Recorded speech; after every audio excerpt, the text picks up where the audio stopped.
NADH ও FADH2 থেকে কত ATP উৎপন্ন হয় হিসাব দেখান। How much ATP is produced from NADH and FADH2? Show the calculation. এক অণু NADH থেকে সাধারণত 2.5 এটিপি উৎপন্ন হয়, কারণ ইলেকট্রন ট্রান্সপোর্ট চেইন কমপ্লেক্স 1 থেকে শুরু হয় এবং অধিক শক্তি মুক্ত করে। Each molecule of NADH produces approximately 2.5 ATP because it donates electrons starting from complex 1 in the electron transport chain, releasing more energy.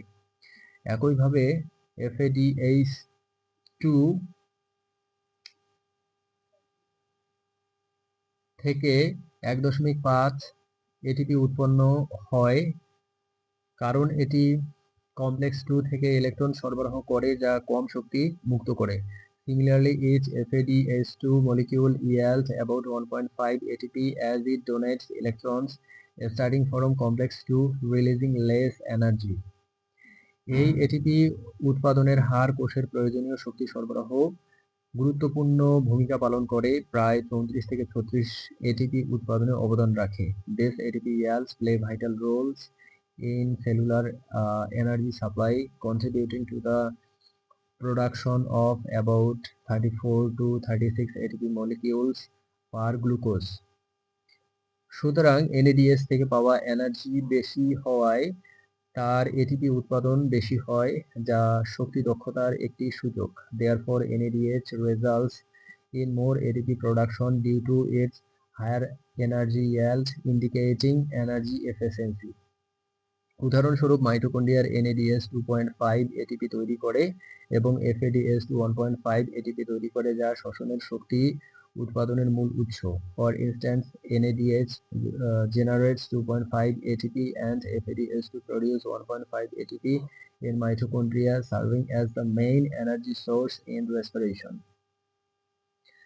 Electron transport system কি? এটি কিভাবে এটিপি উৎপাদন করে চিত্র অঙ্কন করুন। What is the electron transport system? How does it produce ATP?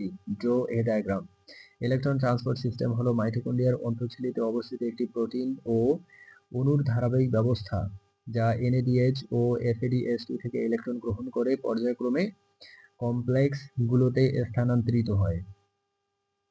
Electron transport system is a series of proteins and molecules located in the inner mitochondrial membrane that sequentially transfer electrons received from NADH and FADH2 through various complexes. ইলেকট্রনের প্রবাহের সময় proton H+ মাইটোকন্ড্রিয়ার matrix থেকে আন্তঃচুল্লি স্থানান্তরিত হয়, যার ফলে একটি proton gradient তৈরি হয়। During electron flow, protons are pumped from the mitochondrial matrix to the intermembrane space, creating a proton gradient.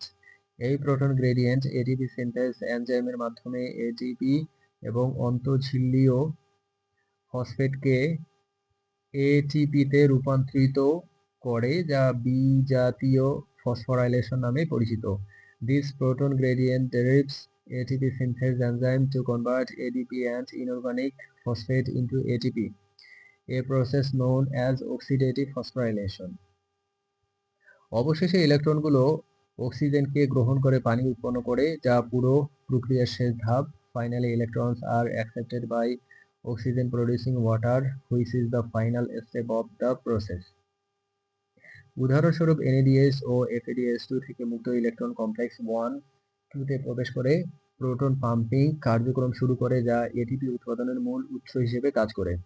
For example, electrons from NADH and FADH2 enter complex 1 and 2, initiating proton pumping that derives ATP production.